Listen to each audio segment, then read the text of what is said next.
Grow, Cook, Eat. Proudly sponsored by Board Bia. So, Karen, what's our veg fantasticness this week? So tonight we are all about Chard, an absolute nutritional powerhouse, full of vitamins, loads of nutrients, an unbelievable amount of health benefits. So you're all over the health information there, but what about the growing side of it? I have absolutely no idea, but sure, how Chard can it be?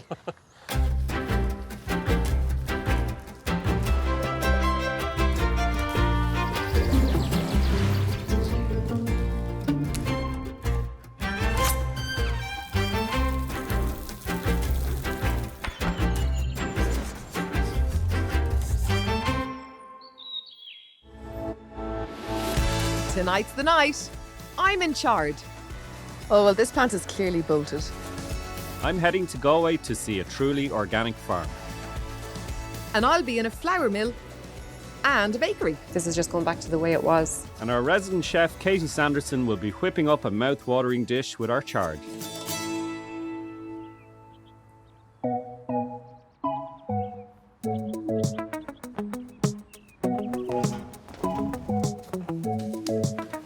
Do you think you brought enough compost? I might have overdone a little bit, did I?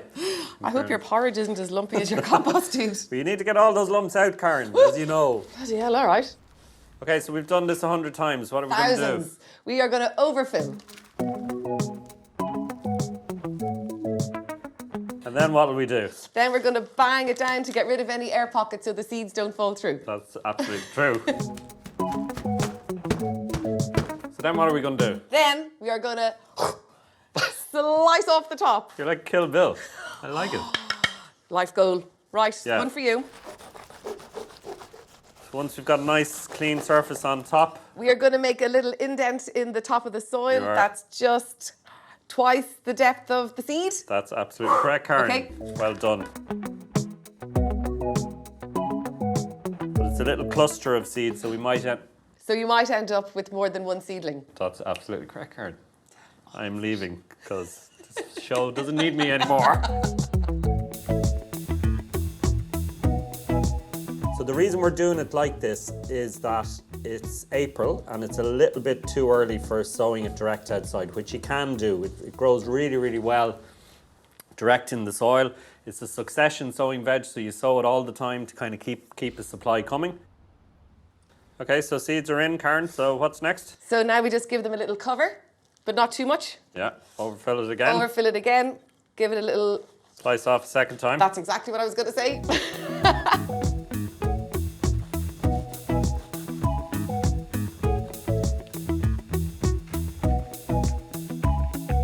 And what's next then? Now we label them.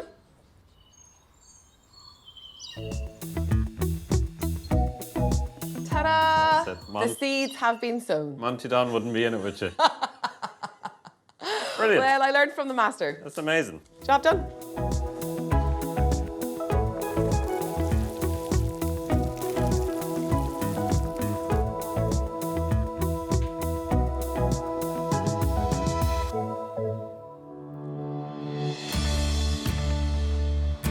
You know what? Karen certainly has been listening over the last 2 series. I was well impressed. But it's on to the next step in the growing process, planting out. Now you don't want to leave the chard in the modular trays too long, as they'll become pot bound and that is not good for them.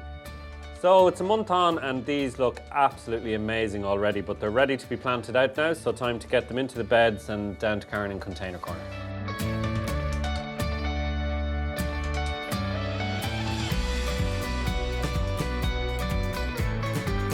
Karen, I have the chard for the raised beds, come on. Hang on, some of those are for container corner. Not if I plant them first. Aren't they amazing? Oh, okay, it's cold, so let's crack on. Let's do a bit of feeding. All right. Okay, I'll do the chicken manure pellets. So the usual malarkey. The usual malarkey.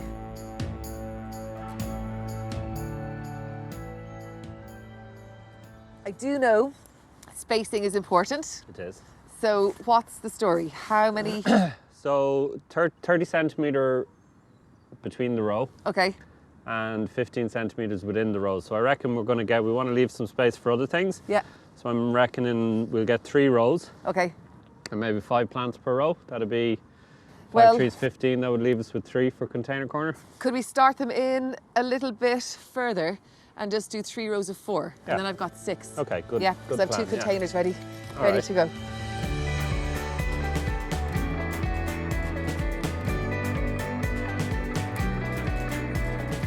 About half this then is the 15 centimetres for the plants, yeah? Yeah.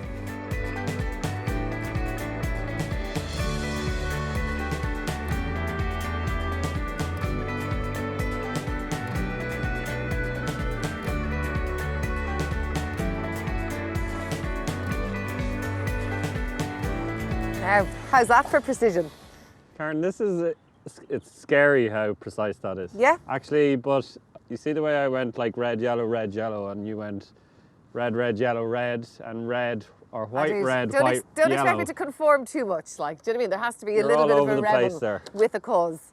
Right, and I still have some for container corner. Marvellous.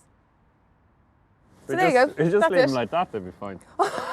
Sure, the Yeah, will roots. we? No, Will we I think just see what I think we happens? should probably plant them. Okay, we should What do probably you plant think? them. Okay, being the experts and all that. Okay.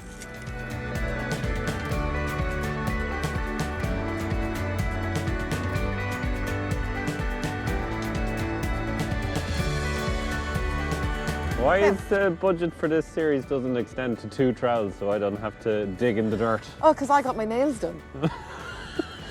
Right, Right, come on. let's go. Container corner away.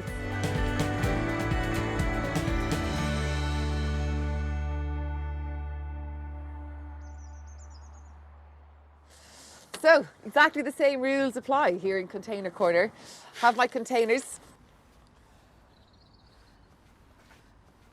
So the spacing, if you remember, was 15 centimetres apart. So if I was doing things by the book, it would be here and here. But I don't do things by the book. So I'm going to put in 3. And you know what? That's okay, because we can keep a kind of tighter eye on the ones in the containers anyway. And give them a little bit of extra feed, a little bit of extra TLC if we need.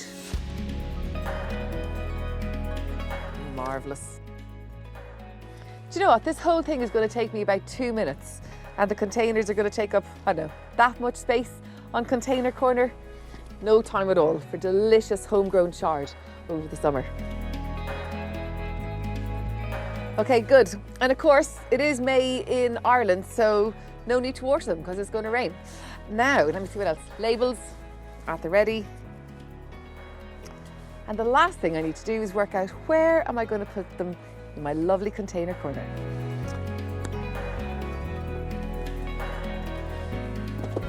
Done.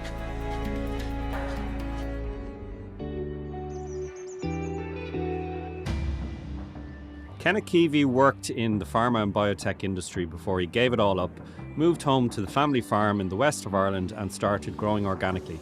He, more than anyone, understands the need for more sustainable growing, and that's why he set up Green Earth Organics.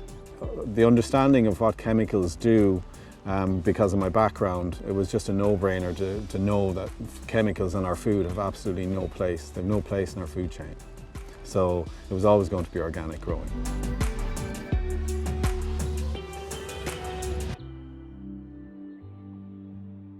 Controls you have to put in place to feed and weed and control pests and so on.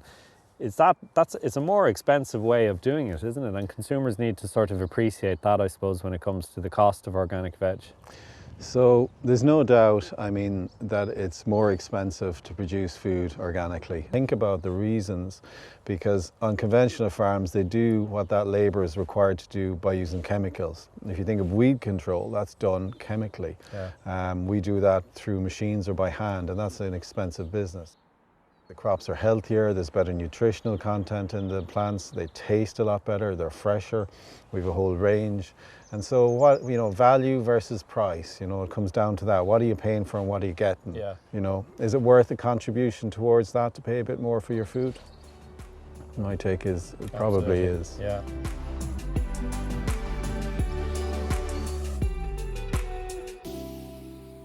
So this is effectively what the customer gets in through the door. It's all organic, Yeah. it's harvested fresh from the fields out there, and people can modify and change them to suit their needs as well. So it's That's flexible amazing. and it's fresh. You were telling me you did actually supply into supermarkets at one stage. Why did you stop doing that?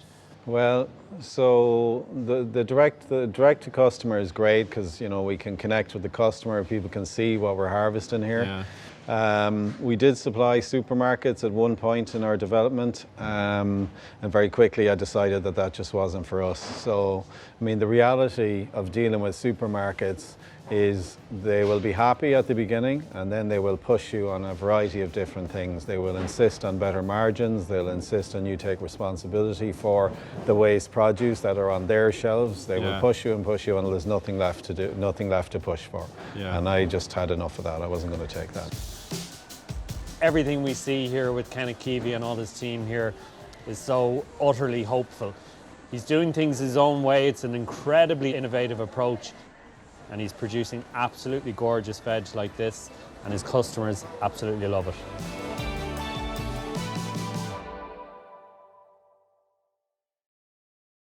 Grow, Cook, Eat, proudly sponsored by Board Bia. Grow, Cook, Eat, proudly sponsored by Board Bia. Amazingly, after just 8 weeks, our chard is ready. But don't worry, we're not going to get just the one harvest, are we, Mick? It's a kind of a rolling harvest. So Yeah. it's not a kind of a sow once and harvest once. It's going to be productive for hopefully months and months to come. Okay. But you remember when we sowed these, we sowed one seed per module in a module tray. Correct. And yet we have several seedlings growing at each point. And that's Okay. because a chard seed is actually what's called a nut cluster. Ah, like beetroot. Like beetroot, exactly. So what we're Okay. going to do is actually thin them out. Give us a look to see how you Okay, so separate these out. we're just going to take one at each point. Okay. So you need to kind of hold one down and then pull the other one out, which is going to feel a bit. Yeah, wrong. Oh. And these are obviously delicious. Yep, so they're good to eat. They're good to eat, and we just do the same with the rest then. Yeah.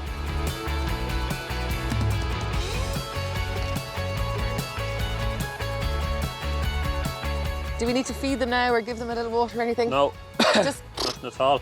okay. So after doing all that work in harvesting mixed chard, it's time I head over to my container corner and see how the chard is doing there. I suspect brilliantly. My chard in the container is doing incredibly well. Like, these guys haven't had an extra feed or anything different. Exactly the same as the heroes in the raised bed. Same rules apply, just got to separate them out and harvest some leaves. So cue the montage.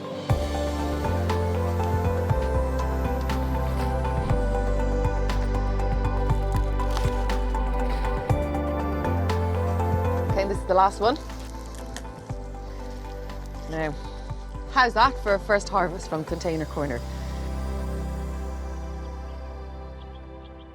For most people, retirement is the time to slow down, if not maybe kind of stop altogether. But not for Emma and Pat. When they stopped growing grain on a massive commercial scale, they started a whole new venture.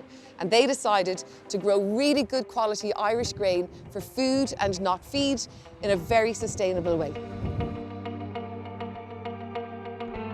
Oh yeah, and if that wasn't enough, they decided to start a second business and open a mill to turn the grain into flour. Our aim always was that we weren't going to do this in a half-hearted way. Okay. This was going to be done right or not at all. So we started off thinking that we would grow the spelt and work with the miller to mill it. But we decided actually through our own investigations and looking at other growers and millers and farming in the UK and people who had done it ahead of us, that we would actually take it ourselves to the next level.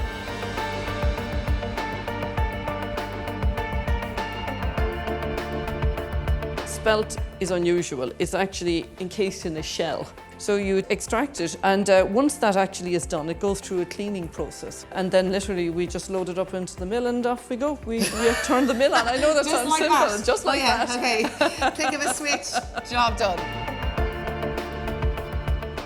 Emma, you and Pat are growing on a smaller scale. Yes. Which means you're also milling on a small scale. So I Yes. would imagine it's more for artisan level production than industrial. It is absolutely for artisan level. We don't intend to compete. We don't compete with the larger mills. The reason we actually have a market for our product is actually because the bakers are delighted with it. Not are they only happy to support local, but they're very happy to get something of a high quality. Excellent. Okay, so we have the grower and the miller. So the next person I need to meet is not the candlestick maker, but the all-important baker. I'm going to rock in and talk to Sarah Richards, the woman behind Seagull Bakery here in Tramore, who I had to come and talk to after hearing her speak about the real bread movement. Real Bread Ireland is to help spread the message, explain what real bread is and the difference between industrial bread and real bread. Bread is such a main staple in our diets, and people have been eating bread for thousands of years. This is just going back to the way it was done 100 years ago or 150 years ago in Ireland even, and across the world. And are you finding then you're clearly, as a baker, somebody willing to put their money where their mouth is, and you pay a higher price for something like Oak Forest Mills spelt flour, and then equally your customers, are people a little bit aghast at the cost? Not particularly. We've had, I've been baking in Tramore for about 18 years, so people have come along the journey with me, and they can see we have an open bakery here, so they can see people working away, see the time and the pain and the exhaustion and everything that goes into it, how labour intensive it is, and it's all hands. It's a real craft. My takeaway from meeting Emma and Sarah today is that for sure we need to look at all our food choices differently and step away from the big, commercially mass-produced items that we see on the shelves and go back to supporting those local food networks.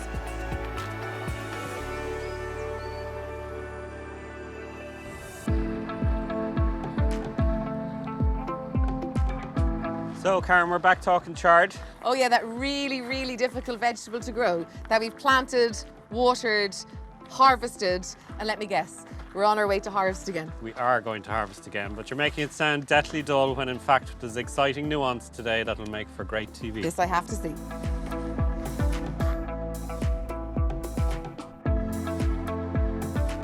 Oh, well, this plant is clearly bolted. Anyway, what was this exciting nuance you were going to tell me about? That was my nuance. You just ruined it. Mick, that's the thing that you couldn't wait to tell me and everybody else. Well, with chard, that's about as exciting as it gets. So yes, it has, I'm afraid, bolted. So what do we do? We're just going to cut it down like Just that. like that? And okay. chard is one of those wonder veg that'll just grow back now. And I think the reason it bolted was because the three in this row are doing so well. They're probably competing for nutrients now at this stage. Okay. So the best thing to do is to harvest chard leaves that are ready. Leave the others alone, as this plant is far from being finished. Okay, this is continuing to grow. What do we need to do now? I think what we'll do is just take out some of these leaves that Less are well. not looking so good. But come here, we're going to have a third harvest out of this. Yeah, and a fourth and a fifth. Seriously.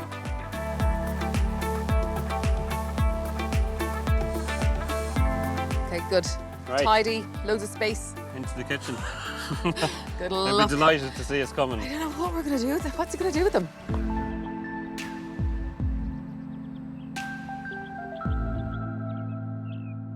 Second harvest here in Container Corner as well. And I have to say, these plants are looking absolutely brilliant. Really healthy. They've come on loads since the first harvest. Look, same beautiful red, vibrant colours. Everything looking really, really green and fresh. And we even have some perfectly tiny, tender salad leaves here to throw into the mix. I could get a third harvest out of these, but you know what? I'm going to quit whilst I'm ahead and just take the whole lot now.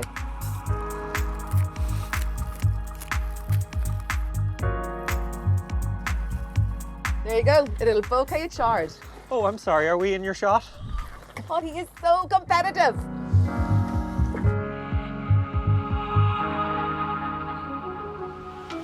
Katie is cooking us up some fumbly eggs on brioche with wilted chard. Can not wait. So firstly, I'm going to start with my brioche. And I want a nice big chunk, so I'm going to cut it from the middle here. I'm going to oil it just there on the board. Some salt. So I'm going to place my bread on my skillet pan, and I want to hear that sound. It's really hot, and you can see that there's smoke coming off. So I'll pour a little bit of olive oil on the top as well. And some salt, pepper. While that's cooking, I'm going to work on my garlic. So I'm just going to change over that brioche. Yeah, perfect. Just going to give this a little bit more. I'll check on my brioche. So I've got this lovely, amazing, colourful chard. And I'm just going to give it a rough chop.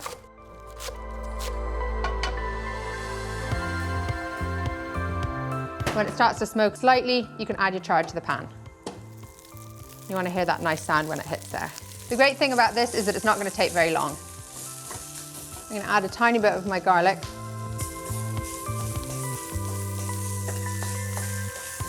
Okay, and now that can come out. It's going to go back in my bowl, and I'll just finish off the rest of it. The reason I've done that in 2 batches is that I didn't want to overcrowd the pan. A lot of the times that's a mistake that people can make. You put too much in when you're frying something, and what happens is that you just end up steaming everything that's in there. So literally 2 seconds and then you're done. So I've got my chard ready to go, and now I'm going to work on my eggs. So I'm going to crack 2 eggs into a bowl. This is just for 1 portion. So the whole thing with fumbly eggs is that you want to have everything ready. So I want to make sure that my pan is hot, which it is. I'm going to go straight in with some olive oil. And then I'm going to put 4 or 5 pieces of my gobean cheese in. So my garlic's in the pan. My eggs are ready. And then I'm going to quickly put them in. And I'm going to salt and pepper straight away. And then the whole thing with the method is that it's a folding technique rather than a scramble. So I'm going to pierce the middle of the yolks and fold everything together. 1, 2, and it's done. So I told you, really simple, 15 seconds and done. And we're going to get our chard. I'm going to put it all on the top. And I'm just going to put a little bit of oil right at the end. And there, it's really simple, but it's so delicious. We are nothing if not prepared. Look at this, ready. What have we got here? It looks gorgeous. Absolutely gorgeous. So fumbly eggs, your amazing chard, and some toasted brioche.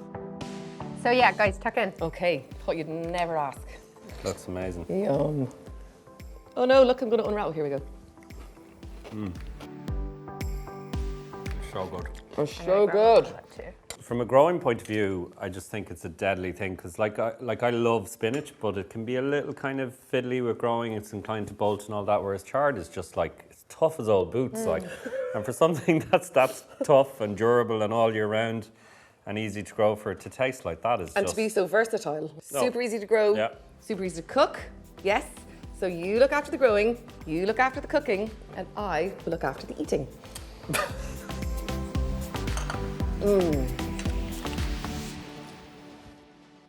While we tuck in, why not log on to growcookeat.ie for all the info you need to get growing in your garden. See you next week back in Grow HQ when we'll be growing our first ever fruit on Grow Cook Eat. Sure, it has to be strawberries. These taste like strawberries used to taste. And both Mick and I will be out and about finding even more interesting and unique food stories from around the country. See you then.